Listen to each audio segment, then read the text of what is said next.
Class 8, Unit 1. A Long Walk with Granny, Ruskin Bond. Granny could hear the distant roar of the river and smell the pine needles, and feel the presence of her grandson Manny. She couldn't see the river or the trees. She could only make out Manny's fuzzy hair, and sometimes his blackberry eyes and the gleam of his teeth when he smiled. Granny wore a pair of old glasses. She'd been wearing them for well over 10 years. Her eyes had grown steadily weaker, and the glasses were now scratched and spotted. So there was very little she could see through them. Monty and his father felt that it was high time Granny had her eyes tested and got herself new glasses. "Well, you know we can't get them in the village," said Granny. Monty said, "You'll have to go to the eye hospital in Mussoorie. That's the nearest town." "But that's a 2-day journey," protested Granny. Granny was looking for excuses. She did not want to be parted from Monty. He was 11 and quite capable of looking after himself. But Granny had brought him up ever since his mother had died, when he was only a year old. She was his nanny, maternal grandmother, and had cared for boy and father and the cows and hens in the household with great energy and devotion. "I can manage quite well," she said. "Now listen," said Manny's father sternly. "We're not sending you off on your own. I'll take you to Mussoorie." "And leave Manny here by himself? How could you even think of doing that?" "Then I'll take you to Mussoorie," said Manny eagerly. "I've been to Mussoorie before with my school friends. I know where we can stay." But he paused a moment and looked doubtfully from his father to his grandmother. "You wouldn't be able to walk all the way to Nain, would you, Granny?" "Of course I can walk," said Granny. "I may be going blind, but there's nothing wrong with my legs." "But you're 70, Granny." "What has that got to do with it?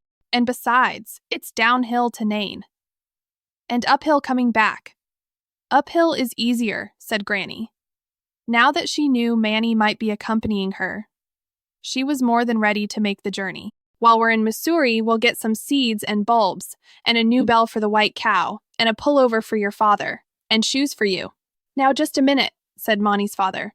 "Are you going there to have your eyes tested, or are you going on a shopping trip? I've got only 100 rupees to spare. You'll have to manage with that." "We'll manage," said Manny. "We'll sleep at the bus shelter." "No, we won't," said Granny. "I've got 50 rupees of my own. We'll stay at a hotel." Early next morning, in a light drizzle, Granny and Manny set out on the path to Nain.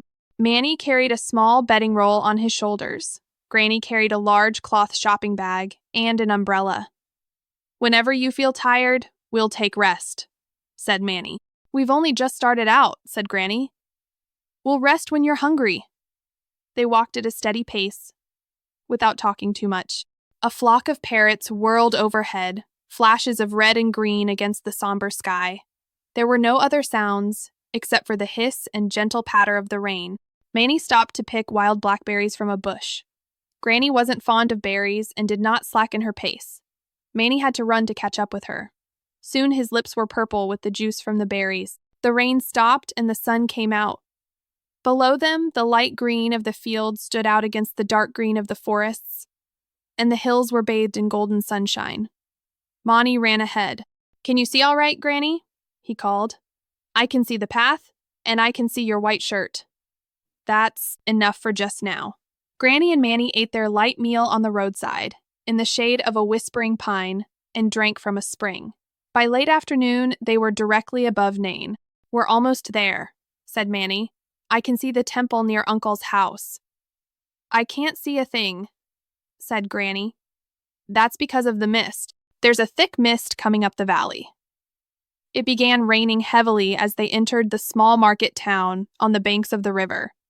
Granny's umbrella was leaking badly, but they were soon drying themselves in Uncle's house and drinking glasses of hot, sweet, milky tea.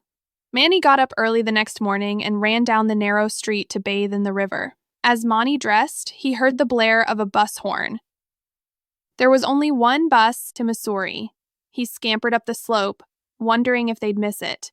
But Granny was waiting for him at the bus stop. She had already bought their tickets. The bus was old and rickety and rattled so much that the passengers could barely hear themselves speaking.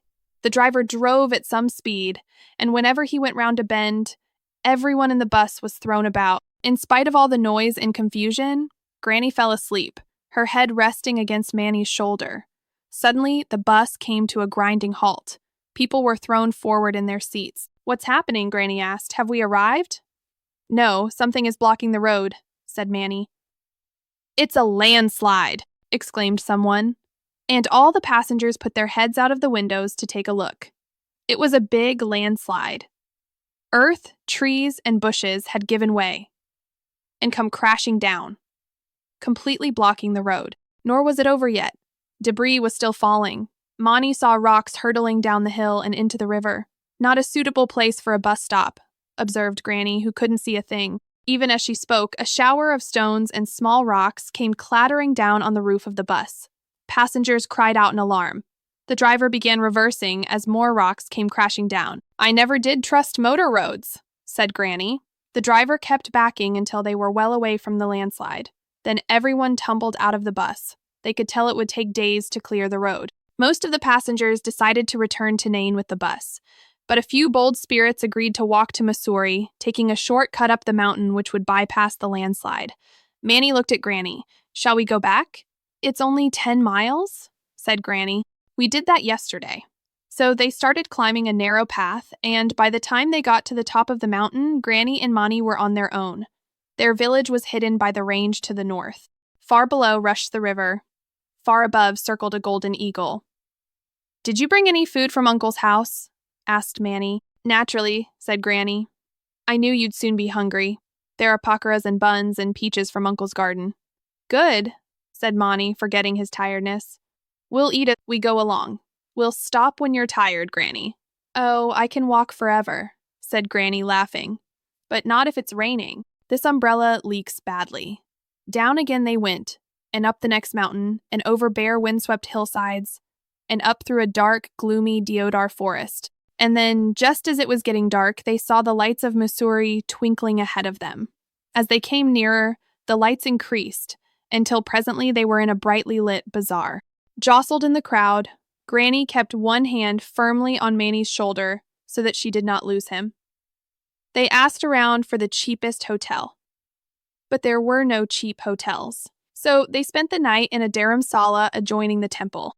Next morning, at the eye hospital, they joined a long queue of patients. The eye specialist, a portly man in a suit and tie, dealt with the patients in a brisk but kind manner. After an hour's wait, Granny's turn came. The doctor took one horrified look at Granny's glasses and dropped them in a wastebasket. Then he fished them out and placed them on his desk and said, "On second thought, I think I'll send them to a museum. You should have changed your glasses years ago. They've probably done more harm than good." He examined Granny's eyes and said, "Your eyes are very weak, but you're not going blind. We'll fit you up with a stronger pair of glasses." Then he placed her in front of a board covered with letters in English and Hindi, large and small, and asked Granny if she could make them out. "I can't even see the board," said Granny. "Well, can you see me?" asked the doctor. "Some of you," said Granny. "I want you to see all of me," said the doctor. And he balanced a wire frame on Granny's nose and began trying out different lenses. Suddenly, Granny could see much better. She saw the board and the biggest letters on it. "Can you see me now?" asked the doctor. "Most of you," said Granny, and then added by way of being helpful, "There's quite a lot of you to see." "Thank you," said the doctor. "And now turn around and tell me if you can see your grandson." Granny turned and saw Monty clearly for the first time in many years. "Monty," she exclaimed, clapping her hands with joy. "How nice you look! What a fine boy I've brought up! But you do need a haircut, and a wash, and buttons on your shirt, and a new pair of shoes. Come along to the bazaar. First have your new glasses made," said Monty, laughing. "Then we'll go shopping." A day later, they were in a bus again.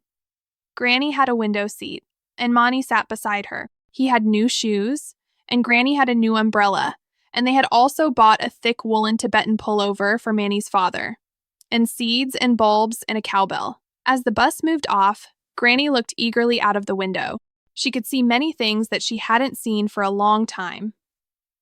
Distant villages, people working in the fields, milkmen on the road, 2 dogs rushing along beside the bus, monkeys in the trees, and, most wonderful of all, a rainbow in the sky. She couldn't see perfectly, of course, but she was very pleased with the improvement. Manny watched for a time and listened to her excited chatter.